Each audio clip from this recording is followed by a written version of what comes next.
Welcome to the Jamal Bryant Podcast. Let's be clear. I should be pulling out a birthday cake because we have hit an incredible milestone, and I wanted to thank you. I cannot believe it. I'm going to jump back and kiss myself. We have reached 1 million views. Mm-hmm. Thank you so much for partnering with us and being a part of this journey. In just 6 weeks for this to get done is absolutely amazing, and to do it in the Underground Railroad. If you have not already become a partner with us, I need you to go to jamalbryant.org. Drop me your email so that I can communicate with you what it is that we have going on and how it is that you can be a part, because we need you to help us build this movement that is going to change the world. Today, I am speaking to what I want to consider an Afrofuturist, a gentleman who is looking beyond today and thinking about tomorrow in the realms of the economy. Literally, we have grown up together. I know he looks so much younger than me because he is. But we came through the ranks in the NAACP and really took 2 paths for one road on how to elevate and to expand the reality for Black people in America. I'm excited to have with me today my comrade, my colleague, and affectionately my little brother, Tawan Davis. Hey, man, good to be with you, bro. You just so church. Did you just open with amen? Amen. I love you for no reason. Every word is a amen. Amen. I'm grateful for it. Yeah. I am just marvel. I saw you recently in a conversation with Forbes, and you really made me think from a completely different perspective, and that's why I really kidnapped you to be here on today. Glad to be here. I had a conversation with Ambassador Young some years ago when I first moved to Atlanta.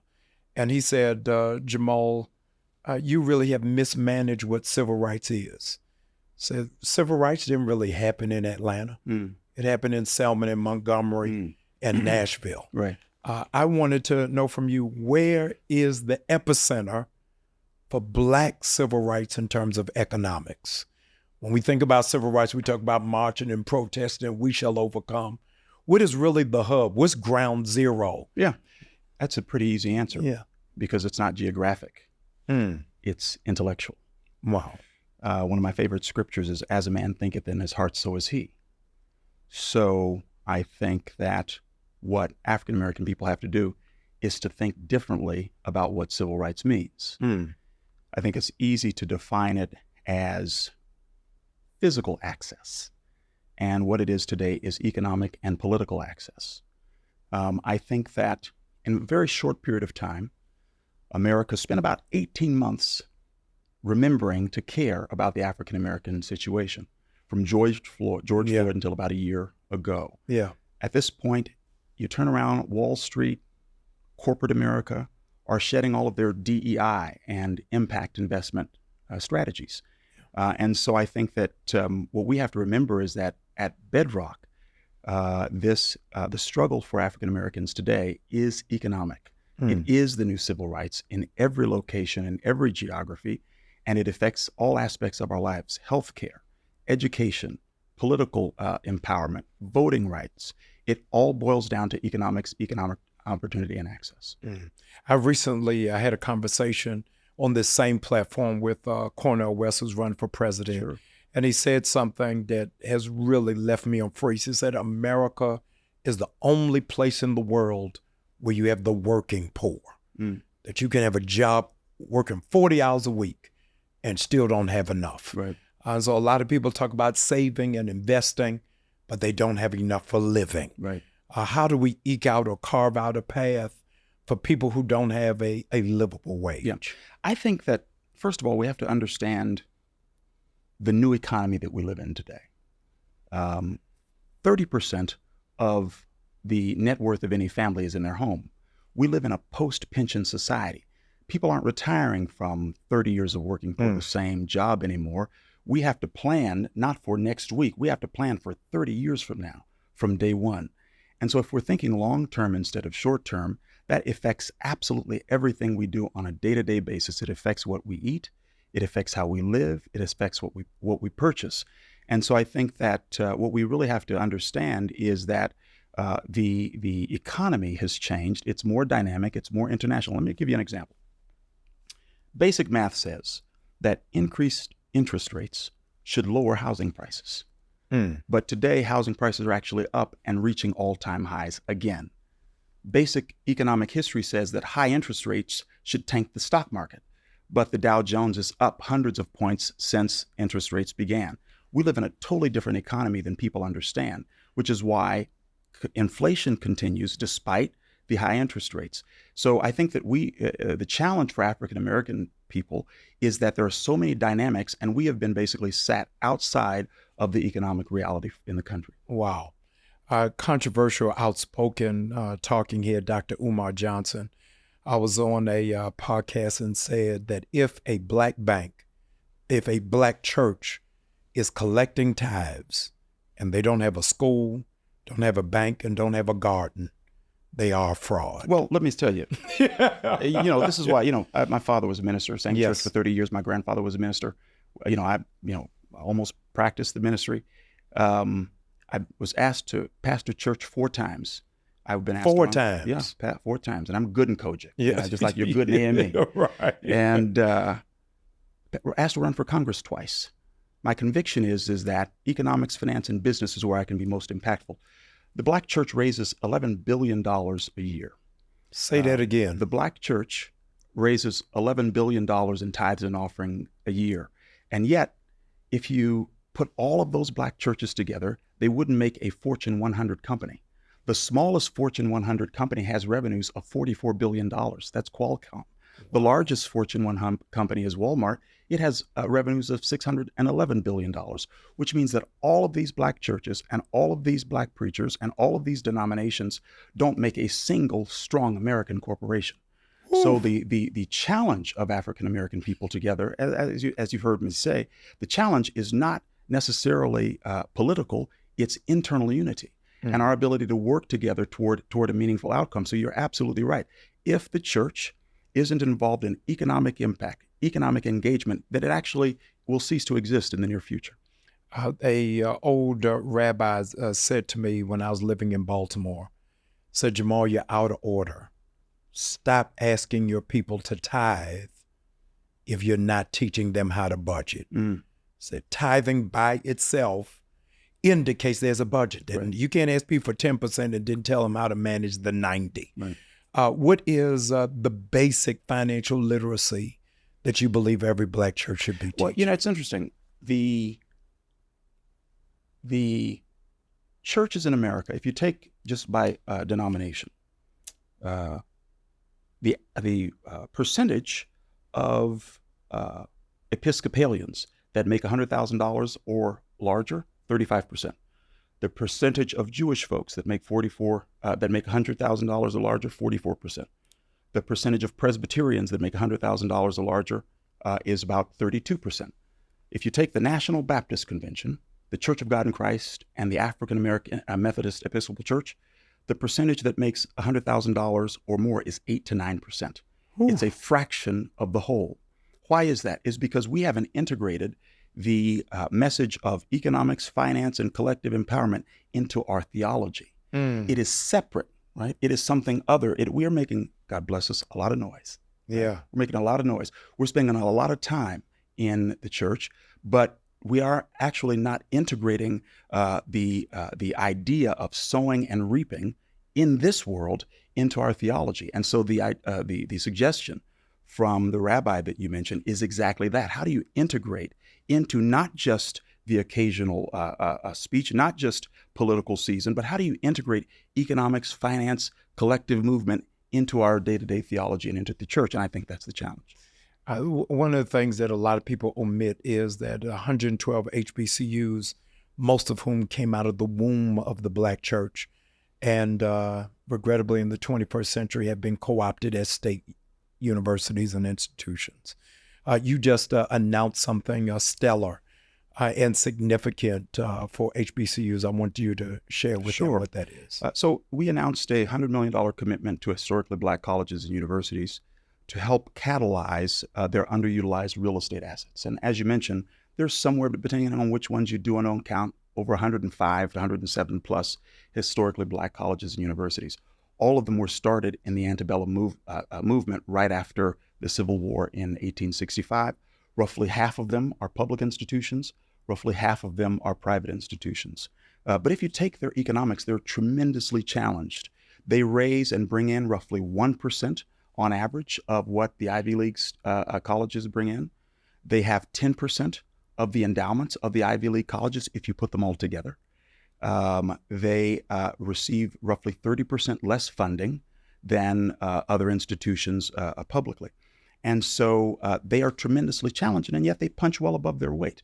75% of doctors, 75% of PhDs, 85% of federal judges of African-American background come through the HBCU system. And so they deliver the Black middle and upper class on a shoestring budget. And so they've been doing that for 160 some odd years. So the opportunity for us is to identify, use our $100 million to identify those colleges that are prepared to grow, prepared to have an impact on the broader community, and invest with them in their real estate to do that and create ancillary streams of income for them. We've partnered with Student Freedom Initiative, which is an initiative started by Robert F. Smith. Robert Smith is famously one of the world's leading venture capitalists. He started Vista Equities, which made him the wealthiest African-American man in the country today, to the tune of somewhere between $9 and $11 billion. He began Student Freedom Initiative out of his commitment to Morehouse College, where he initially paid off the student loans for the graduating class. We're working with them to identify the HBCUs that are best positioned for impact and growth, and then investing that $100 million with them to create ancillary income streams for those colleges. And the goal is to grow that to $500 million and then over $1 billion over time. While we're in the midst of this campaign season, one of the reoccurring cries that you're hearing from grassroots organizations is, where is the country on reparations? Being somebody who potentially could have been in Congress or may go to Congress one day, you would, from your fiscal perch, you would recommend it or not? That's a And what would question. it look like? Well, let me say two things. Two things. The reality is, as our board would say, this is America. Yeah. This is America. This is America. The political likelihood of meaningful reparations from this point, from where we stand today, is probable. The probability of it is relatively low. Let's just be honest. Right? Let's just be honest. On the other hand, we're one of the only countries that has had apartheid that hasn't addressed it with reparations. Wow. Right? Where if you look at even countries like Brazil, extreme apartheid, and yet leans forward in certain aspects. South Africa, Germany. We are one of the few countries in the world that has had Australia is another example. One of the few countries in the world that has had a combination of slavery and apartheid and has not systematically addressed it in the law and economic system. So that is a fact. But the reality is that the statistical likelihood of a successful outcome is relatively low. I think about it this way. My grandmother, when we were kids, I grew up with 5 cousins, and we were like brothers. We all grew up in the same house, and we'd go into the refrigerator, and we would open up the refrigerator, and we would say, "Big Mama, there's nothing in the refrigerator to eat." And she would look up at us and say, "What you mean there's nothing to eat? Open that refrigerator back up again." And she was from Arkansas. She's at a long draw. Yeah. And she said, "Now you see that bread, and you see that meat, and there's some tomatoes in there, and there's some lettuce, and if you look in the cabinet, there's some mayonnaise." She said, "Now go make yourself a sandwich." The problem is that as a child, I was opening the refrigerator looking for a meal. But as a man, I have to open the refrigerator and look for ingredients. Wow. To make a meal. Yes. What we have in America is ingredients. we have as ingredients.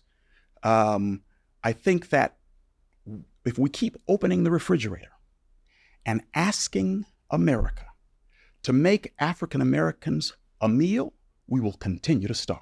Wow. Right? Wow. They could have made us a meal when they said all men are created equal in July of 1776 when the country got started. They did not. They could have made us a meal at the Emancipation Proclamation, January 1, 1865. They did not. They could have made us a meal in 1964 and 1965 when they passed the Civil Rights and Voting Rights Act. Yes. They did not. They could have made us a meal when we elected the first African-American president and gave him a 2/3 majority in Congress and a 2/3 majority in the Senate and a Supreme Court that was supportive of him. Right. They did not. They could have made us a meal after George Floyd and the whole world proclaimed that Black Lives Matter. They did not. The reality is that if we keep opening that refrigerator and think that America is going to make Black folks a meal, we will starve for generations to come. Well, one of those key ingredients is absence is not the mayo, it's the Miracle Whip is the missing ingredient that many are saying is, where's my access to capital? Exactly. Is that we've got the energy, we've got the creativity, we have the enthusiasm, we have the education, but don't have the access. How do we get to that main prime? That's the meat of the sandwich. Meat of the sandwich. So by the way, this is America, this is America, this is America. There's one consistent theme in the Declaration of Independence and in the Constitution. It's property rights. It's actually the most consistent theme in the Constitution, more consistent than liberty, more consistent than freedom of speech. In fact, if you read the Constitution, freedom of speech came later as an amendment. Wow. What's in the body of the Constitution is property rights. So ultimately, this country is about ownership and capitalism. And so you're right that the meaningful challenge for us is access to capital. The largest banks in the world, JP Morgan, Citibank, have 4 to 5 for Citi and 3.5 to 4 for JP Morgan, $1 trillion of assets. The largest African American bank has $800 million. It's less than 1%. Wow. Less than 1%. And trillions of dollars of assets. And so the challenge for African American people is access to capital. Here's one solution I have. If every mayor of African American descent took the tax rolls of their respective city and took 5% of the tax rolls, and instead of depositing them with the larger banks, put 5% of the tax rolls in 2 or 3 African American banks, we can make a multi-billion-dollar bank immediately. Because the way banks works is that for every deposit, depending on where the Federal Reserve rules are, for every dollar deposit, there is anywhere from 10 to 20 times financial capacity for the institution because they can borrow the rest from the Federal Reserve. So we could actually make ourselves a $1 trillion bank, at least a $100 to $200 billion bank, if just the mayors, the African American mayors of major cities deposited 5% of their tax rolls with minority banks.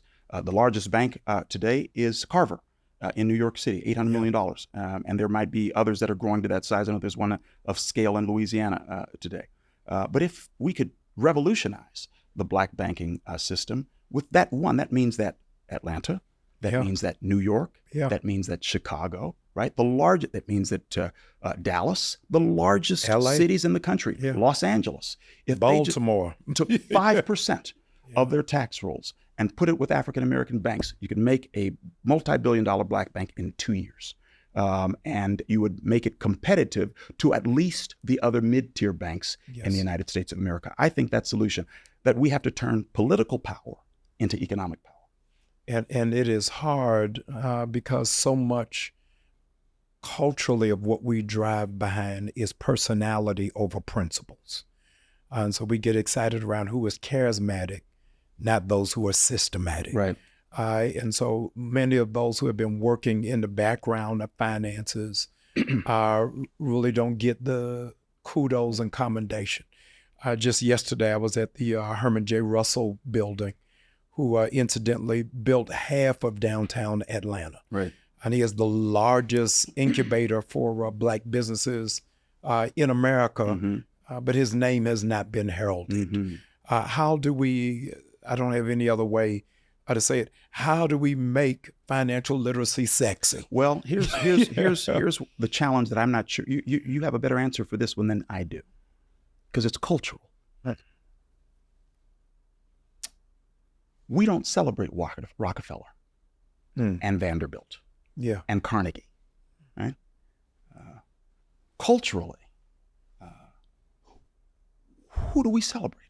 What do we elevate as valuable? That tells you a lot about a people. Yeah. And I believe that the pulpit has as much power as anyone to influence that. Right? Yes.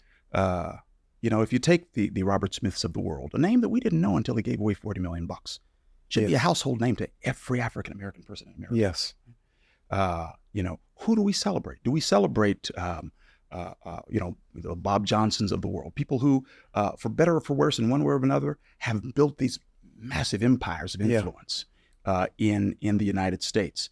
And so I think that part of what we have to address about our own reality and our own cultural interactions is, what do we celebrate in each other and what do we elevate? And if the challenge is that what we elevate does not pay. It doesn't pay. We elevate stuff that gives us a blank check, bounces our checks. Because we are so more driven to entertainment than we are for empowerment. That's right. Black Enterprise had a article a couple of years ago that said, somewhere, you would have the data better than I, somewhere around 82% of Black businesses never become second generation because we're not creating legacy wealth. It is just a shot in the arm. Yeah. In Japanese culture, every family has a 100-year family plan, and we can't pull together a family reunion every 2 years. Right. How do we shift that narrative to go with where you started in terms of mindset? It's interesting. One of my favorite books is 7 Habits of Highly Effective People. Yes. I think it's habit number 2. You have to begin with the end in mind. Right? You have to begin with the end in mind. I think that the scripture affirms this. The Bible says, write the vision, make it plain, it shall speak and not lie. And in every aspect of our lives, we have to envision the end. And we have to think about what our wills look like today. Yeah. We have to think about what our children inherit today. We have to think about what where our grandchildren go to college and high school today. That's how our counterparts think. They're not thinking about, where am I going out next week? Right. Or where we buying the next car next year, or even where I'm going to live 2 years from now. They're thinking in terms of, what are my children's children lives look like? And I think that one of the things we absolutely have to do is we have to look further and basically then discount, what does that mean today? If I have a certain outcome that I want 2, 3, 4, 5, 10 years from now, I can discount it right back to tomorrow and right back to the conversation that we're having today. Everything I do is informed by that end goal. And I think that the challenge is that we have not, as a people, developed a collective end vision. No, that's so critical. When you look at the full mass of where it is that we are, both of us are NAACP alumnus. Sure. The Urban League was really established different from the NAACP to really forward and to champion an economic agenda. I really shudder, Tawan, about where it is that we are, especially in light of this looming election, and how many people are saying they're not going to participate. They're not going to be involved. And so the apathy that is now awash in our community is more of a pandemic than COVID-19. I want you to really talk about the politics of the economy. What a lot of people are missing out on is that people are making political decisions on the economy, not on the personality. This is see, I wish that people understood. Yeah. Bill Clinton was running against George Bush. Yes. And he won in 1992 based on one clip. It's the economy, stupid. Right? What I think people miss is that everything else is noise. It's all about the economy. Yeah. It always has been. Always has been. The racial conversations, conversations about personal morality and sexuality, conversations about lifestyle, noise. Behind all of that, the motivations are really economic. That's why Democratic economic cycles and Republican economic cycles are almost identical. That's why unpack that. Wait, stay there. Stay right there. What is it? What is the cycle? So the cycle is that you go through about 7 to 10 years of booms and then 2 to 3 years of bust. Right. The cycle is that there has been no meaningful tax reform in either the Democratic or the Republican administrations. The cycle is that there has been no meaningful move toward reparations. The cycle is that there is no meaningful policy to broaden economic opportunities in the United States. Right now, the top 5 to 10% of Americans control 76% of the nation's wealth. Wow. Right now. But that's been true since the 1940s. There has been no flattening of the economic opportunity. Yeah. The system is made to maintain. The 50% in the middle control roughly 23%, and 50% below, the bottom 50%, control less than 1% of the nation's wealth. And that has been true in economic cycles led by Democrats. That's been true in economic cycles led by Republicans. And so I wish I could get folks to really understand that much of the cultural politics, the politics today of race and lifestyle, hides the real motivation. And the real motivation is still economic. And let me tell you why. What is the biggest predictor and driver of election outcomes? The inflation? No, it is donations. Donations. It's not how many Democrats there are or how many Republicans there are. It's not what the economy is doing. I can tell you in September who is going to be president in November by who's raised the most money. The United States had the opportunity to strike down corporate campaign giving, and it did not. You know what it did instead?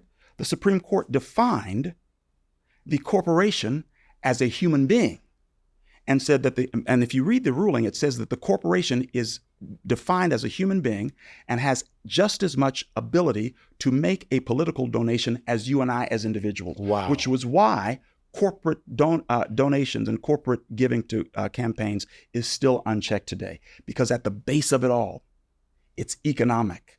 And they're just using everything else as noise and distractors to maintain the economic status quo. The one thing I learned, I've been blessed with a good education.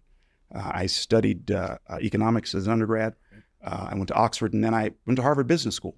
The one thing that they let me see that clarified my mind is that it's all economics and that everything else is just noise. That's probably the one thing I've learned. And I think that if we understood that, we would vote. Let me drag you into your economy profession and your apostolic calling. I want to pull them together on the love of money as the root of all evil.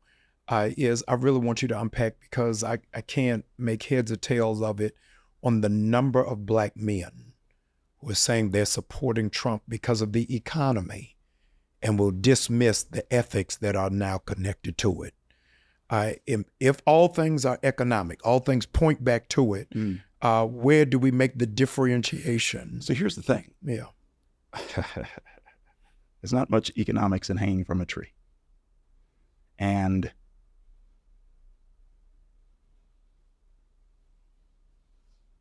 the biggest threat to economics is survival. What I, as an individual, have to decide as a voter is whether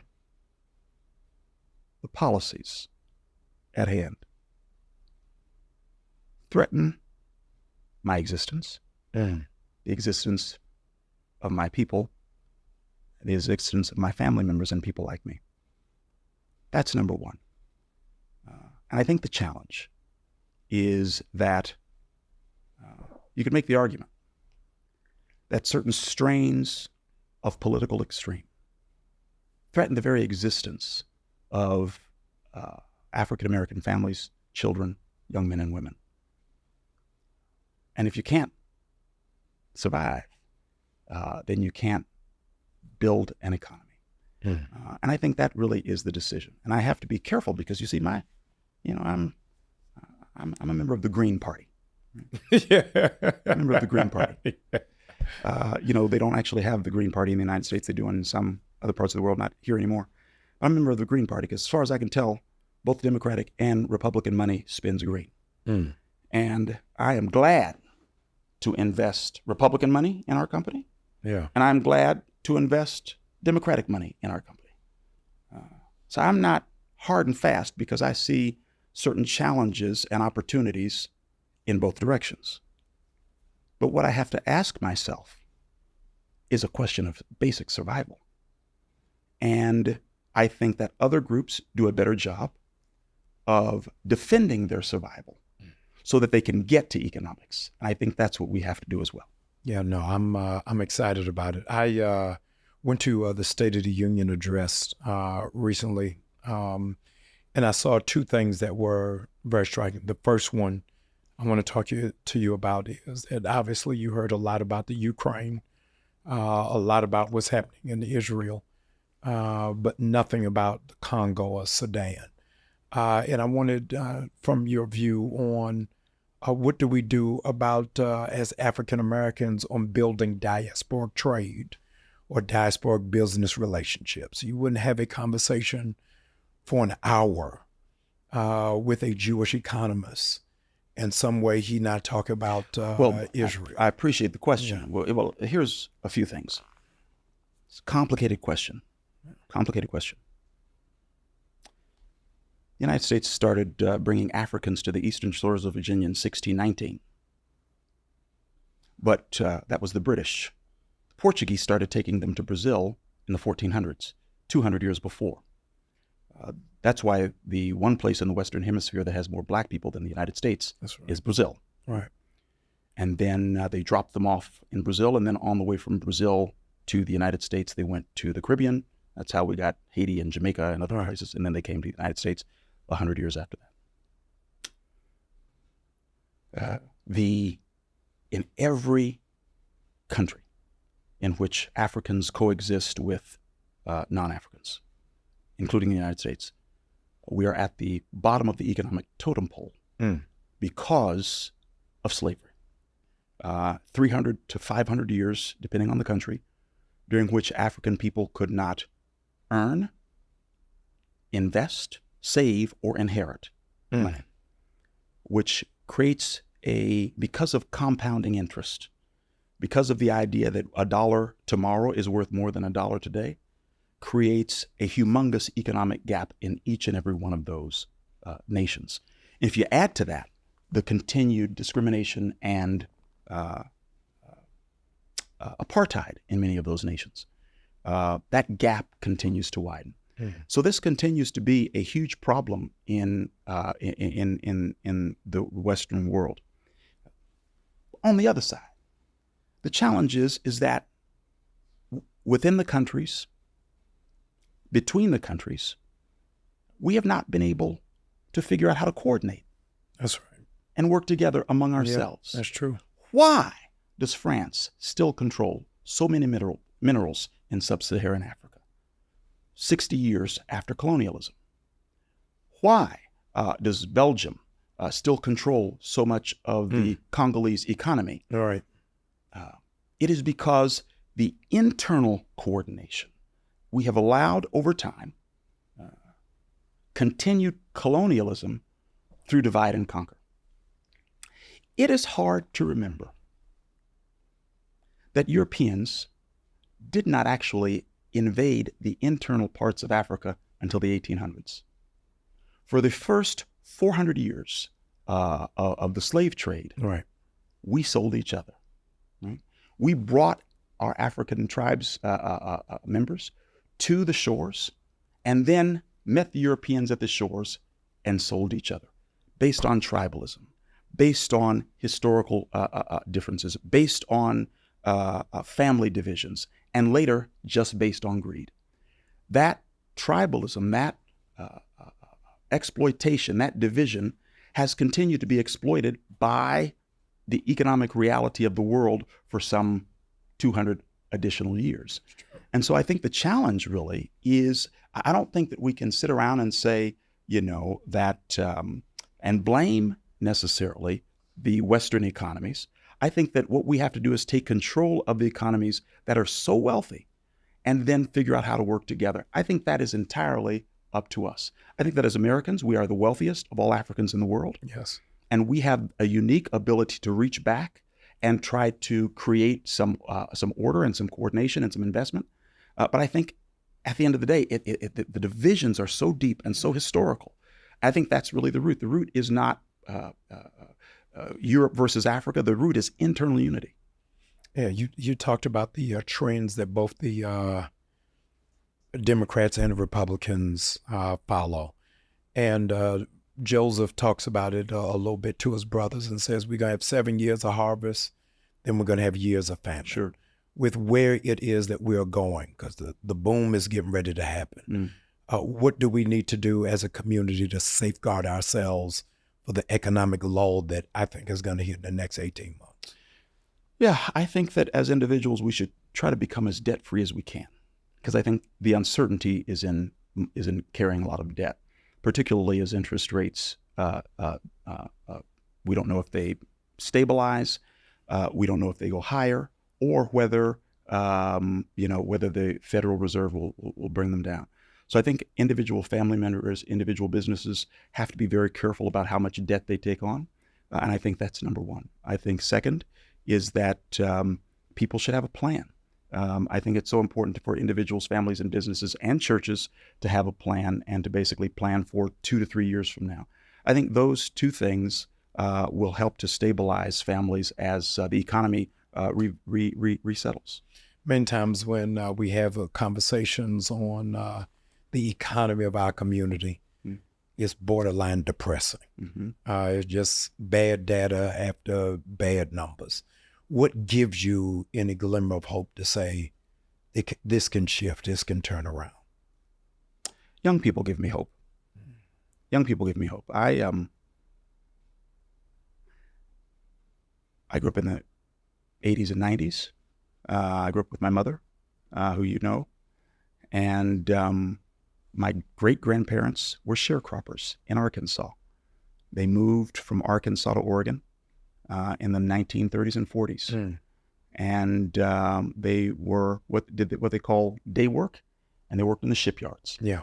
And they built a community. My great-grandmother and her sisters had to buy 3 and 4 houses apiece to house the family as they migrated from Arkansas to Oregon. Wow. Because there were no extended stays. Yeah. And there were no hotels for us. No Airbnb. No Airbnb. Yeah.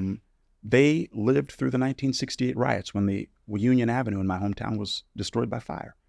And it wasn't rebuilt in the 1970s because that strip became heroin addicted. Wow. In the 1980s, it became crack. And in the 1990s, when they passed the 3 strikes you're out law in California, a lot of the gang activity from San Jose, San Francisco, and Oakland moved north to my hometown.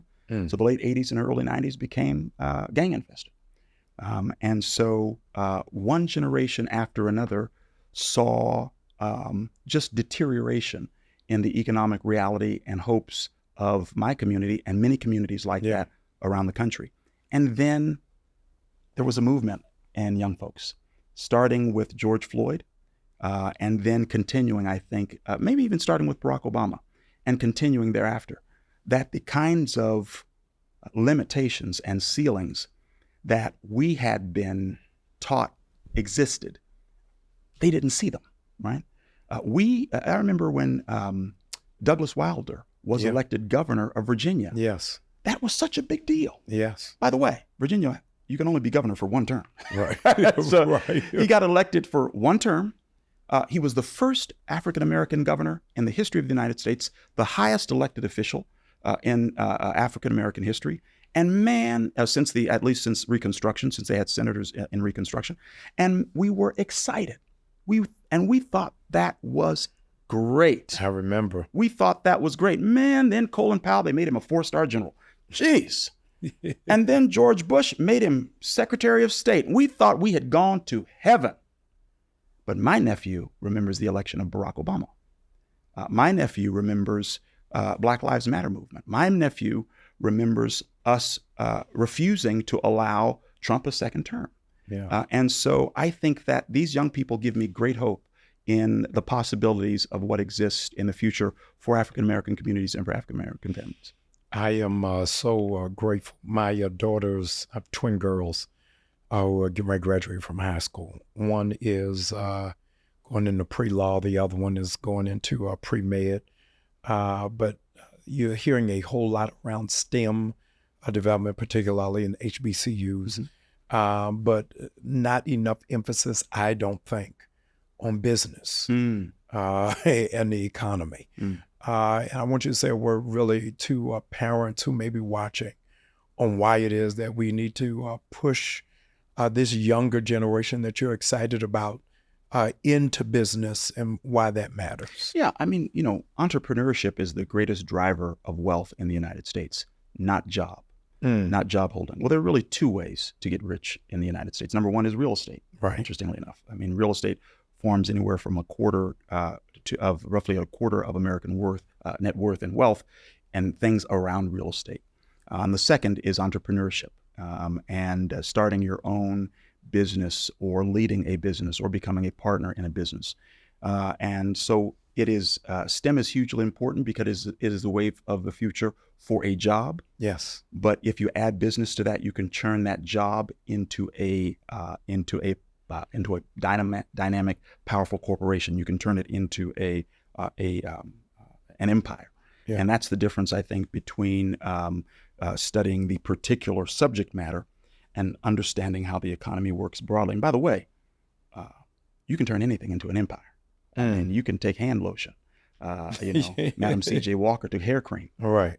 You can do a song on it. Look at Jay-Z. I mean, you can turn anything into an empire. And I think that's what's unique about the United States. And I think that that's what the unique opportunity that this generation has. I want to ask you, how do you think AI is going to impact the economy and jobs? Okay. So here's the thing. When they passed civil rights, the largest employer of African-American people were the federal government and the auto industry. That's right. Every time, then Reagan comes along and preaches small government, shrinks the government. And that happens for the last 40 years. And then the auto industry does two things. It automates and it outsources. Right. Devastates Detroit, yeah, Michigan, Iowa, Indiana, the Rust Belt. If America gets a cough, African Americans get pneumonia, right? So inasmuch as AI begins to advance and replace jobs, then I think African Americans are meaningfully at risk. Yes. Particularly those who have jobs that are data entry jobs, yes, jobs that are customer service jobs, like phone banks. I think if you go right now to a Whole Foods, how many tellers do you actually see? Listen. How many people there are actually more self-checkout kiosks than there are people standing behind the checking counter. So I think the risk of AI for African American people is that they replace jobs, the entry level jobs that younger and maybe people who didn't get formal education are exposed to, and I think that's a meaningful risk.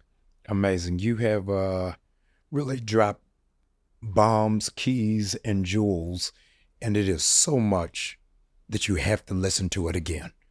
I'm trying to write notes down in my head, and I couldn't get it all down. I want you to please share this with young people, with broke people and with business people. This is one of the people that we have to celebrate. This is in your midst for 1 hour. You just had a master class with somebody who's thinking about your future, thinking about your finances. Tawan, I'm grateful for your time. I'm appreciative for you being with us. And it's the first time I'm putting it on record that I need you to come back. I'll look forward to it. Yeah, I need you to do a part 2. I need you to please stay locked and loaded to get all of the updates and behind the scenes. Go to jamalbryant.org. I'm going to send it to you. And I'm appreciative that you've spent this hour, the Jamal Bryant Podcast. Let's be clear.